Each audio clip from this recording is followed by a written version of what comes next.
Assalamualaikum warahmatullahi wabarakatuh. Apa kabarnya hari ini? Semoga Ananda semua dalam keadaan sehat walafiat. Amin ya rabbal alamin. Semoga Allah senantiasa membimbing kita dan memberkahi setiap langkah kita. Baiklah Ananda yang soleh dan soleha semua, kita hari ini bertemu kembali di mata pelajaran kombinasi 3. Untuk pertemuan ini Bunda Trisna yang akan menjelaskan materi ya. Tapi sebelum melanjutkan ke materi, Bunda minta kalian untuk mempersiapkan buku tulisnya, alat tulisnya, dan buku cetaknya ya. Untuk hari ini kita akan belajar materi PPKN tentang norma-norma dalam kehidupan bermasyarakat. Nah, mungkin pekan kemarin sudah kalian pahami ya dari isi video yang Bunda berikan pekan lalu. Nah, untuk hari ini Bunda akan menjelaskan secara detail tentang pengertian norma, macam-macam norma, tingkatan norma, dan perilaku-perilaku yang sesuai dengan norma yang dapat kita terapkan dalam kehidupan sehari-hari. Baiklah, langsung saja. Tujuan pembelajaran kita hari ini yang pertama, peserta didik dapat memahami pengertian norma dengan baik. Yang kedua, peserta didik dapat membedakan macam-macam norma yang berlaku di masyarakat dengan benar. Dan yang ketiga adalah peserta didik dapat menerapkan perilaku yang sesuai dengan norma dalam kehidupan sehari-hari dengan baik. Oke, itu tujuan pembelajaran kita yang akan kita capai hari ini. Baiklah, kita masuk ke tujuan pembelajaran yang pertama tentang pengertian norma. Pengertian norma. Ya, mungkin Ananda semua sudah mengetahui pengertian norma. Di sini Bunda akan menjelaskan ya. Pada hakikatnya ya, dalam kehidupan bermasyarakat, manusia itu pastinya membutuhkan bantuan orang lain. Melalui interaksi, manusia bersosialisasi satu sama lain. Menurut seorang filsuf Yunani, yaitu Aristoteles, menyatakan bahwa manusia adalah makhluk zoon politikon. Artinya, manusia adalah makhluk yang ingin selalu bergaul dan berkumpul dengan sesamanya. Nah, oleh karena itu, keinginan manusia untuk bergaul dan berkumpul antara satu dengan yang lain tadi, maka manusia di sini disebut dengan makhluk sosial. Makhluk yang pasti membutuhkan bantuan orang lain ya. Kita nggak mungkin bisa hidup secara sendiri. Pasti kita sangat membutuhkan bantuan orang lain. Oke, jadi menurut Kamus Besar Bahasa Indonesia, norma adalah aturan atau ketentuan yang mengikat warga kelompok dalam masyarakat. Nah, ini sudah Bunda simpulkan ya. Jadi pengertian norma itu adalah aturan atau kaidah yang dijadikan sebagai pedoman masyarakat untuk bertingkah laku sesuai dengan yang diharapkan dalam masyarakat. Ketentuan tersebut mengikat setiap manusia yang hidup dalam lingkungan berlakunya norma tersebut. Jadi, setiap orang yang hidup dalam lingkungan berlakunya norma tersebut wajib menaatinya. Jadi ya, jika di tempat kalian itu ada norma-norma yang memang yang sudah disepakati, jadi kalian sebagai salah satu warga negara atau warga masyarakat harus mentaati norma yang telah ditetapkan tersebut atau yang telah diberlakukan tersebut. Oke, selanjutnya. Norma yang berlaku di satu kelompok masyarakat akan berbeda bentuk dan penerapannya di masyarakat lain. Iyalah ya, pasti itu beda. Setiap tempat atau setiap daerah itu pasti mempunyai norma yang berbeda-beda. Misalnya, dari segi keagamaan ya, dari norma keagamaan, kita umat yang beragama Islam pasti mempunyai norma yang berbeda dengan orang yang mempunyai agama selain Islam seperti Katolik, Kristen, Buddha, Hindu, atau atau Konghucu. Nah, dari sana kita bisa membedakan norma-normanya ya. Kalau kita agama Islam, norma agama menjalankan ibadah sesuai ajaran agama kita, menjalankan sholat, berpuasa, berzikir di pagi hari. Nah, itu sudah menjadi norma kita ya, yang memang harus kita taati. Itu salah satu contoh dari norma agama kalau dilihat dari segi norma agama. Terus selanjutnya, norma ini menjadi perwujudan dari nilai-nilai yang dianut oleh sekelompok masyarakat. Oleh karena itu, masyarakat berusaha mempertahankan dan melestarikan norma-norma yang dianut. Cara yang ditetapkan untuk mempertahankan dan melestarikan norma adalah dengan memberikan atau menetapkan sanksi bagi warga masyarakat yang melanggar norma tersebut. Nah, di sini sanksi ada dua, ada sanksi positif dan sanksi negatif. Sanksi positif adalah sanksi berupa penghargaan kepada individu, misalnya dengan memberikan pujian. Pujian ini akan menjadi dorongan bagi seseorang untuk bekerja keras meraih tujuan yang telah ditetapkan masyarakat. Sebaliknya, kalau sanksi negatif adalah sanksi negatif ini berupa hukuman kepada individu, misalnya berupa sindiran, ejekan, pengucilan, denda, dan hukuman penjara. Nah, itu ya pengertian norma.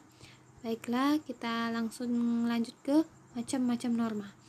Macam-macam norma ini ada 4 macam. Yang pertama ada norma agama.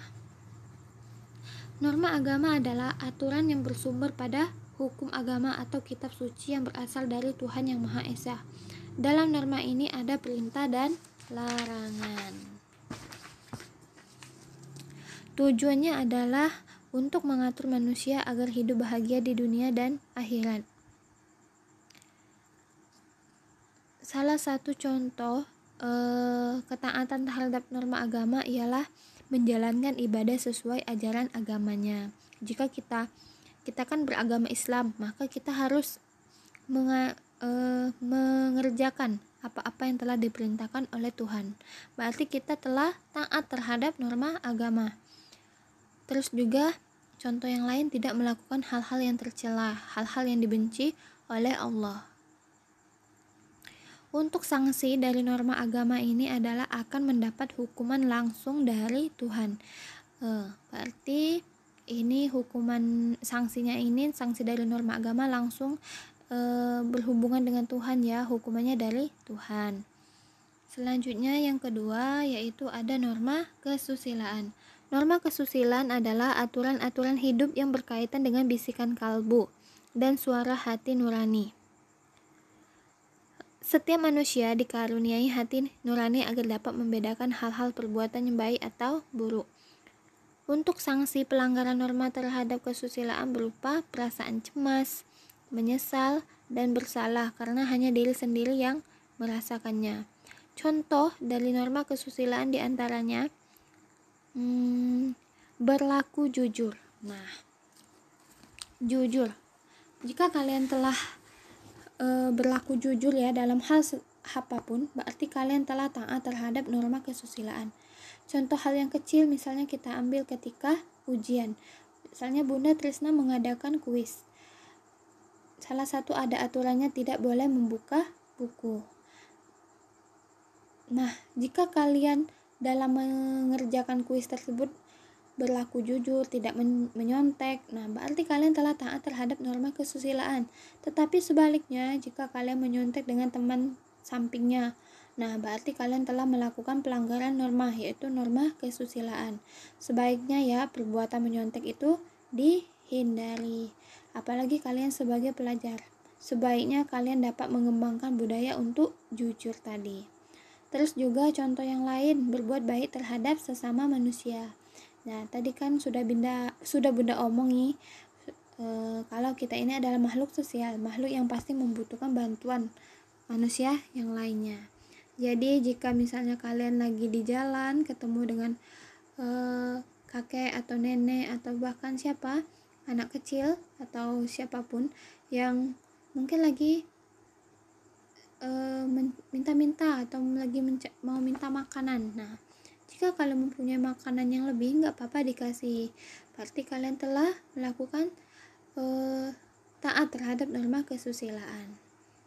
Oke, itu. Selanjutnya yang ketiga ada norma kesopanan. Norma kesopanan adalah aturan atau kaidah yang mengatur tingkah laku manusia yang bersumber dari tata kelakuan atau tata krama kebiasaan dalam masyarakat.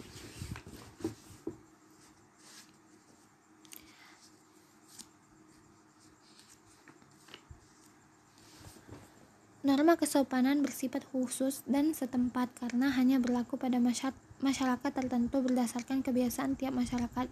Jadi norma kesopanan ini sudah bersifat kedaerahan ya atau lokal.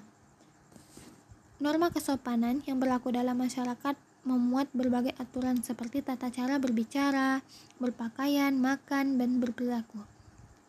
Contoh dari norma kesopanan misalnya tidak makan sambil berbicara.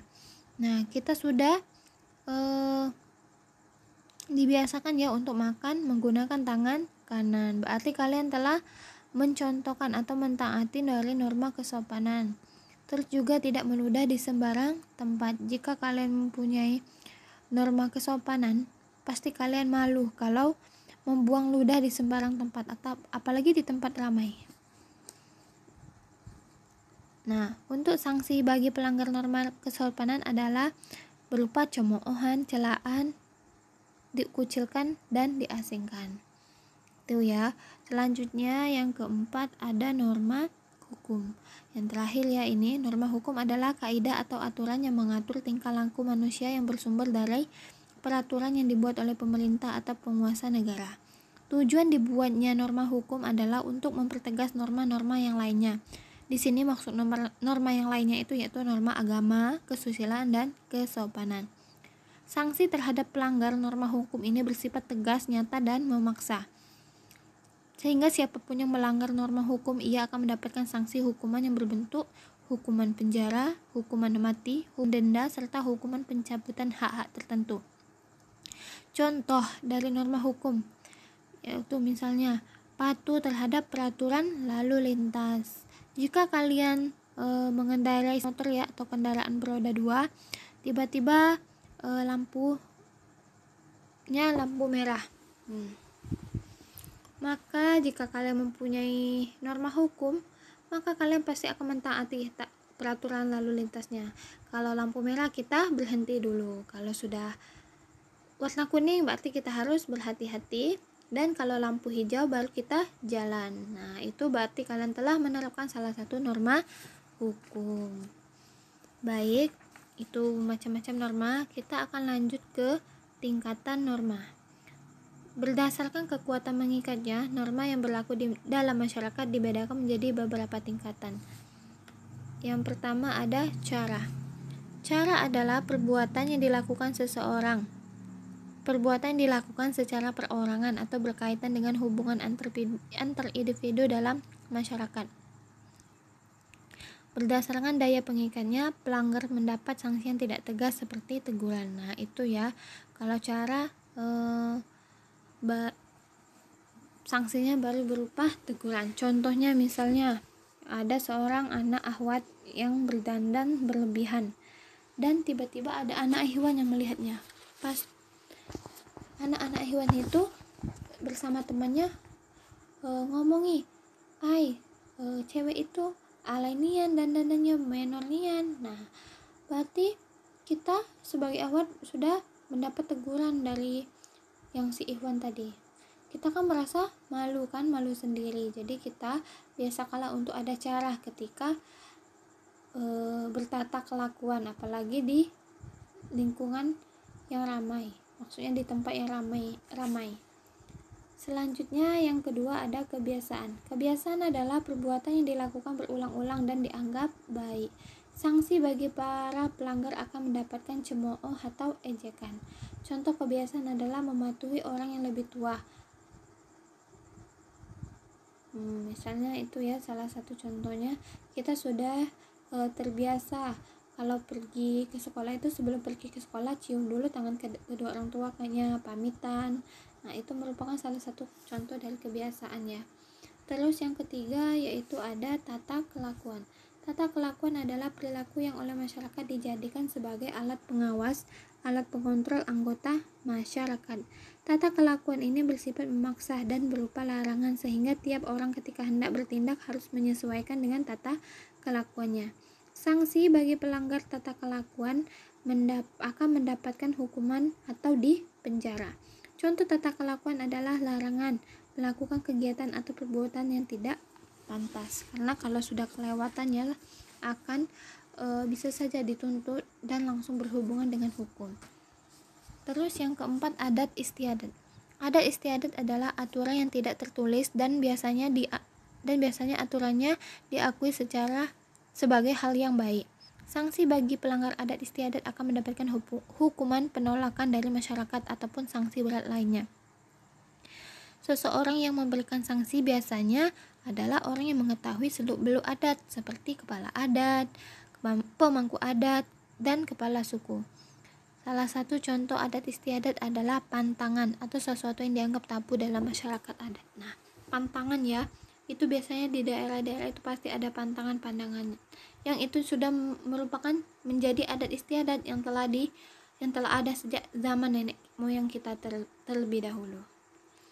Oke, itu tingkatan norma. Kita lanjut ke perilaku yang sesuai dengan norma. Oke, untuk di perilaku yang sesuai dengan norma ini, kalian akan menerapkan atau mengimplementasikan norma-norma yang ada di dalam kehidupan sehari-hari. Tentunya akan membantu kita untuk mewujudkan kehidupan yang diinginkan. Kehidupan itu berupa masyarakat saling menghargai, hidup tentram, tertib, aman, dan seimbang. Berikut contoh sikap atau perilaku sesuai dengan norma yang dapat kita lakukan dalam kehidupan sehari-hari. Yang pertama, perilaku sesuai norma yang dapat diwujudkan di lingkungan sekolah. Nah, ini yang pertama ya. Di lingkungan sekolah. Nah, di sini Bunda ambil gambar ada ananda-ananda yang lagi salam kepada guru-gurunya. Ini pas selesai upacara ya. Nah, jadi dibiasakan ya nak, sebelum memasuki kelas dan setelah pulang, biasakanlah untuk mencium tangan guru-gurunya. Kalau yang ahwat ya dengan bundanya, dan kalau yang ikhwan dengan bapaknya. Ya sama kalau yang ananda ikhwan bersama bunda boleh, tapi ya salimnya jarak jauh ya, nggak bersentuhan maksudnya. Nah, terus perilaku yang lain contohnya ini, mengerjakan ulangan dengan jujur. Jadi ketika bapak bundanya sedang mengadakan ujian ya, kerjakanlah secara jujur. Berarti kalian telah memiliki perilaku yang sesuai dengan norma di lingkungan sekolah. Terus yang ketiga yaitu ada contoh. Nah, ini ada ananda SD yang melaksanakan piket kelas. Nah, melaksanakan kewajiban piket membersihkan kelas ini juga merupakan termasuk perilaku norma yang dapat diwujudkan di lingkungan sekolah. Simpel-simpel aja kan nak contohnya. Untuk contoh yang lain bisa dibaca ya di bukunya.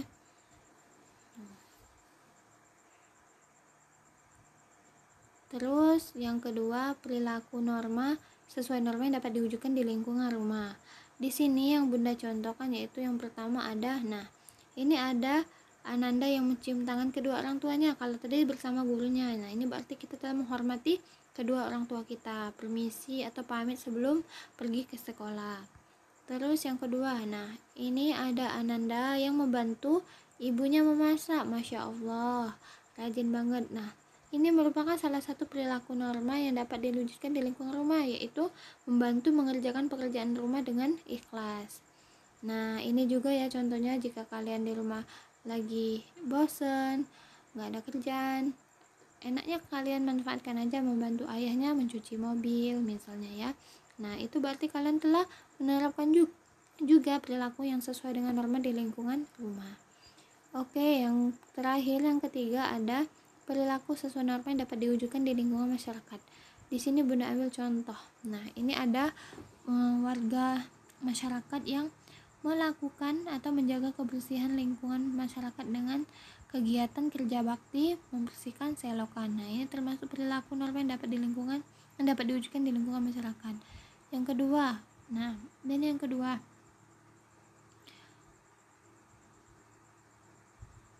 bergaul dan memperlakukan orang lain dengan baik. Nah, walaupun kita misalnya berbeda agama ya dengan tetangga kita, maka kita harus memperlakukan mereka dengan baik juga.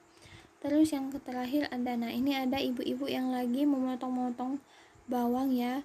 Nah, ini berarti telah mewujudkan perilaku saling menghargai dan tolong menolong sesama tetangga. Iyalah nak ya, kita pasti mempunyai tetangga ya, samping kiri depan kanan rumah kita.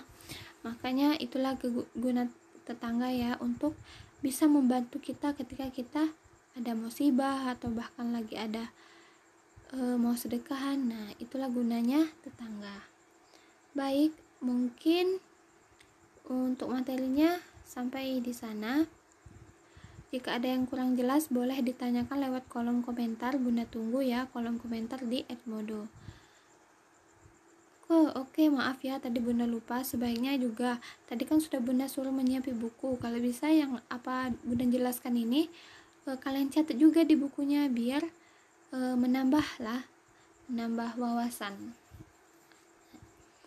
Jadi Bunda ada ingin menyampaikan hubungan materi dengan ayat Al-Quran. Di sini Bunda mengambil surah At-Tin ayat 4-6 yang artinya sesungguhnya kami telah menciptakan manusia dalam bentuk yang sebaik-baiknya, kemudian kami kembalikan dia ke tempat yang serendah-rendahnya. Kecuali orang-orang yang beriman dan mengerjakan kebajikan, maka mereka akan mendapat pahala yang tidak ada putus-putusnya. Jadi kita kan sebagai makhluk sosial, pastinya kita membutuhkan bantuan orang lain. Nah, mungkin sekarang misalnya kita lagi tidak membutuhkan orang lain, tapi orang lain yang membutuhkan bantuan kita, maka tawarkanlah bantuan itu. Insya Allah akan menggantikan pahala yang tidak ada putus-putusnya. Oke, mungkin itu saja untuk penyampaian materi dan penjelasan materinya. Jika ada yang ingin ditanyakan atau yang kurang jelas, boleh kan ayah bunda atau anandanya untuk